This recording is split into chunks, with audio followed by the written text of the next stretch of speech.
Good morning. It is Friday, December 5th, 2025, and I have an important question for you to ponder as you head into your weekend. And here's the question. What is your soul worth?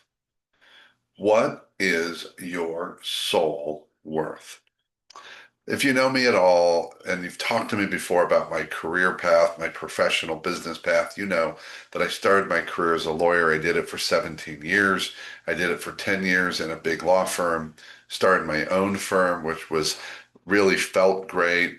But after 7 years of that, I realized that while I was really excellent at what I did, I really didn't like it.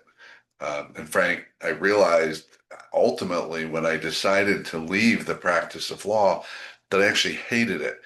And people say, "Why did you leave?" And I said, "Because it was sucking my soul."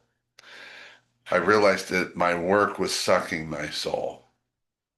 And that may sound like an exaggeration, but it's not. See, that's the thing. And I know that many people I talk to are struggling at work. And I'm not Pollyannish. I'm not here to say, just quit your job and move on and don't worry about money and being able to take care of yourself and ignore the fact that it's a challenging job market right now. And who knows what AI is going to do your role. I get all that. But it is important to ask and answer that question. What is your soul worth? Because what I see is a lot of people who are saying work is a challenge right now. It's not just right now, it's a long-term challenge. It's a misalignment of what they care about, what they love to do. Maybe it's the schedule, maybe it's the lean resources at work. In many cases, it's the people they're working with. You know what they say, people don't quit jobs, they quit managers. Maybe it's a disconnect on values, where your personal values don't align with the company values. That's soul stuff. And so many people don't realize that they're in a soul crisis, not a job crisis, a soul crisis. And that's why we have to ask and answer that question. What is your soul worth? I didn't go through it that way at the time. When I made that decision back in 2000 to quit practicing law, to leave my own firm, my name on the door, all of those things that come with it, all the security and the income. I'm not saying I did it well. I'm not sure saying that I was as thoughtful as I could have been. I could have done different things to have there be more of a net. Um, to catch me if I fell, and there was some falling and stumbling and tripping and scraping and breaking bones in some cases, metaphorically. Yeah, I could have done some things differently. And one of the things I would have done differently is ask myself that question earlier. What is my soul worth?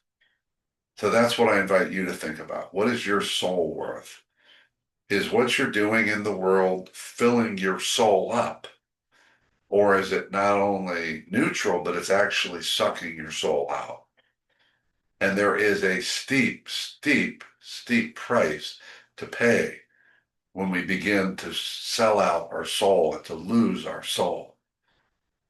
Yeah, it's a heavy question, but maybe that heaviness will drive us to be more thoughtful, more intentional, and perhaps even braver to make choices in order to rescue our souls. That's my thought for the weekend. I'd love to hear your thoughts on my thoughts. Love to have a like, a share, a comment. Let's spread the message. There's a lot of people in pain for all kinds of reasons. And the thing is, work should not be adding to our pain. Too many organizations are missing that opportunity. I challenged organizations in my last book, Snow Globe Leadership. You can be part of the problem, you can be part of the solution, or you can be neutral. I choose to be part of the solution. So what is your soul worth? Sit with that question. Enjoy your weekend.